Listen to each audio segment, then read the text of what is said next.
Good evening, ladies and gentlemen. Welcome to Druk's Milan Unboxing. Please hit the subscribe button at the bottom of your screen. Tonight we're going to be talking about a big fight happening Friday night in the capital of the Democratic Republic of the Congo, in Kinshasa of all places. Now Kinshasa is of course famous because of a man sitting looking at me over my right shoulder. Back then it was known as Zaire, today is the DRC, Democratic Republic of Congo.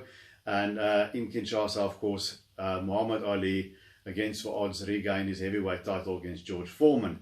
Now it's impossible for any fight to reach the iconic status of Ali Foreman, but what we have here on Friday night is a very good, very well matched, competitive fight, world class, that cannot fail to deliver the action, in my opinion. I'll be very surprised if it is a ho-hum, mundane sort of fight. Now, on the one hand, we've got Ilunga Jr., Makabu Jr., as we call him. He's based in South Africa. He's trained here by Damian Durant, who's of course the son of the late Nick Durant, a very, very prolific South African trainer who produced many world champions, and Damian is following in his footsteps. And Makabu will be taking on the Polish contender Michal Cieslak. Now, Makabu, he is must-watch TV. If you haven't checked him out, I would recommend you go to YouTube and you look at him, because he's a very fan-friendly fighter. He's got a record of 26-2, 24 knockouts in those 26 wins. The 2 losses he's had by stoppage. The one was his pro debut, which many argue was a too early stoppage. And the other one was in his only shot at the world title when he fought Tony Bellew for the vacant world title. He was favoured to win then, as he is favoured to win on Friday. It looked like it when he knocked Bellew down, but then it went pear-shaped for him in the first round when Bellew caught him and stopped him. But since then, that fight was in 2016, he has won 7 fights in a row, 6 of them by way of stoppage.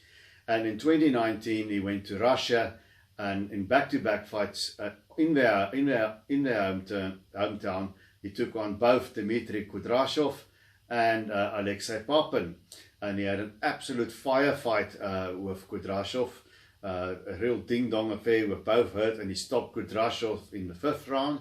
And then against Papin, he scored what looked like a knockdown to me, I think in the 4th round, and then again in the 12th round he put Papin down. But Papin fought back, and Makabu won a majority decision in another Fight of the Year candidate. So if you haven't seen Ilunga Jr. Makabu before, go look on YouTube, Makabu versus Kudryashov and Makabu versus Papin. It's really good fights worth checking out. Now those fights shows us all that is good and what is bad about Junior Makabu. Now the good thing about him, he's a very good offensive fighter. He's got a good jab. He sets up his straight left from a southpaw stance with it, and as soon as he's in mid to close range, he throws these uppercuts with both his lead right and his left from weird angles, and also sort of looping punches and hooks. It always has a way of getting through the guard of opponent or around the gloves. He's quite accurate with that. But the downside is also what makes him so exciting to watch. He does get hit. He gets hit way too much for my taste. He takes a few to land a few, which makes him crowd friendly, but it's also a bit of a gamble if you fight like that. I won't say that Makabu is chinny. If he was, he wouldn't have gotten through those fights against Kudryashov and Papin, but he can be hurt, you know. Kudryashov had him wobbly a bit, Papin had him a little bit of a wobble here and there, and of course I think Bellew just caught him. I think he was a bit overconfident in that fight and wasn't concentrating like he should. I think he thought after he knocked down Bellew, it's going to be an easy night, and he just got caught there by Bellew. So I think it's not an easy guy you're going to take out with one shot, but he can be hurt. So those are the things of Junior Makabu. Now if we have Michal Cieslak on the other hand, now Poland has got a rich tradition in the cruiserweights. Cieslak, I would imagine, is trying to follow in the footsteps of his countrymen like Tomasz Adamek, the 2 Krzysztofs, Krzysztof Wlodarczyk, and a guy who's still active today, Krzysztof, still a top contender, Krzysztof Glowacki. Now, Cieslak, if we win here, he's right there in those big cruiserweight names. Now, Cieslak has got a record of 19-0. He's undefeated. He's got 13 knockouts. So he does carry some power. He is not as tested as Makabu is. He's not really fought the kind of guys that Makabu has. You know, Makabu has come through against Kudrashov. Papin was undefeated at the time. Makabu beat a very good Tabiso Nkunu, who's a contender once again. Now, if we look at Cieslak, his last 2 fights, his only other recognizable name is Ruben Palacios, a former world title challenger. He beat back in 2016. But in 2019, he had his breakout year.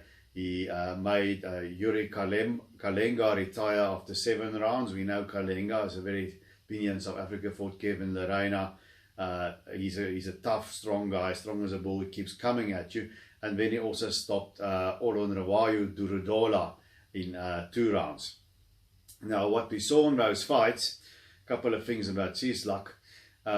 He likes to, if he's under pressure and he respects his opponent's power, like I'm sure he will against Makabu, he gets on his bicycle a bit and he's on his toes and he moves side to side, and then he stops and he fights in spots, and he tries to run those counter shots and goes back on his bicycle. If he's confident that he's got this, when he boxes more in front of his opponent, like he did against Durudola. Now he can punch. He's got a very good sort of slashing left hook that goes past the glove of his opponent. Nice left hook. That's something that Makabu will have to watch out for. He'll have to keep that guard up, that he doesn't get caught with that left hook. And what I've also noted is about Cieslak, he does get hit. You can find him just like Makabu. He gets hit too. And against Kalenga, he was able to sort of cover up and deflect the worst of Kalenga's shots. And Kalenga is more of a clubbing puncher, where Makabu is more laser-like and sharp. So I have to wonder how he's going to get out of the way of those Makabu hooks and uppercuts that comes at a weirder angle than Kalenga, was much more conventional. So I think he's going to get hit by Makabu at some point. And another thing about Cieslak that I've noticed is when he's got the guy teeing off on him, like Kalenga did, then he responds by firing back. He fights himself out of trouble. Now, against Makabu, that can put him in trouble because he might stay in the pocket too long. So with Cieslak, he hasn't been through the dark places in that ring, through those walls that he had to dig really deep like Makabu has. But he has had some adversity like he had against Kalenga. So he can handle a bit of pressure. He shouldn't fall apart. The questions here is, can Cieslak take what Makabu dish out? And we can also ask the question, you know, will Cieslak be able to tag Makabu with something that stuns him, and like Bellew did, and will he be able to finish Makabu off?